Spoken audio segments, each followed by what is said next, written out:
আসসালামু আলাইকুম। এখন আমরা আছি সিলেট সুনামগঞ্জে তাহিরপুর থানায়। আমরা আছি শিমুল বাগান।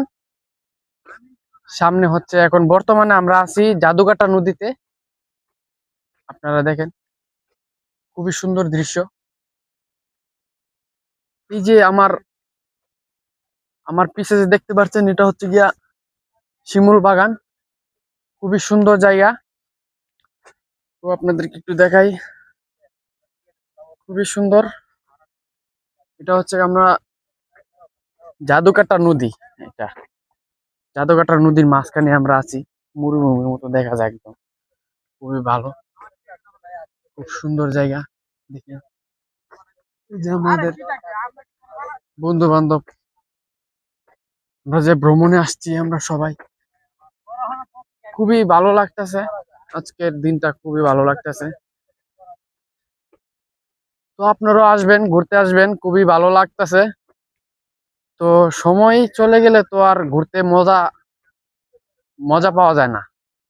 একটা সময় আমাদের টাকা থাকবে, কিন্তু আমাদের বয়সটা থাকবে না। ঘোরার বয়সটা যে এখনই তো আমাদের ঘোরার বয়স। একটা সময় টাকা থাকবে, কিন্তু ঘোরার বয়স থাকবে না।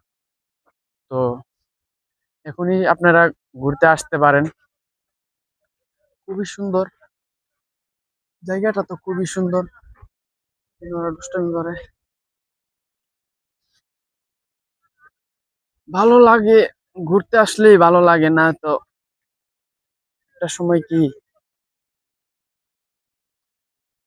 সংসারের যে ইয়েটা, চাপটা, পারিবারিক যে চাপটা, এই চাপটা যদি আপনার গাড়ে আইসা পড়ে, তখন তো আর ঘুরতে মনে চায় না।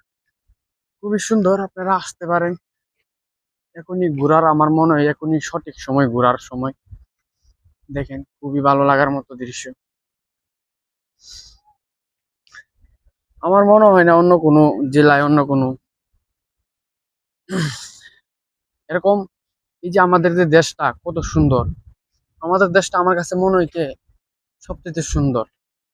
সত্যি কথা কি, আমি আরো অনেক জায়গায় ঘুরতে গেছি, কিন্তু এরকম সুন্দর জায়গা আমি দেখি নাই। এখানে আমাদের বাড়ি, আমরা ঢাকায় থাকি। খুবই সুন্দর, মাঝে মাঝে আসি দেশে ঘুরতে। তো দেখেন, জায়গাটা খুবই সুন্দর, ভালো লাগতেছে দেখে। আমার কাছে খুবই ভালো লাগতেছে। আপনাদের কাছে কেমন লাগতেছে আমাদেরকে বলবেন। আমাদের দেশটা কিরকম দেখেন, নদীগুলা ভাঙছে, খুবই সুন্দর লাগতেছে।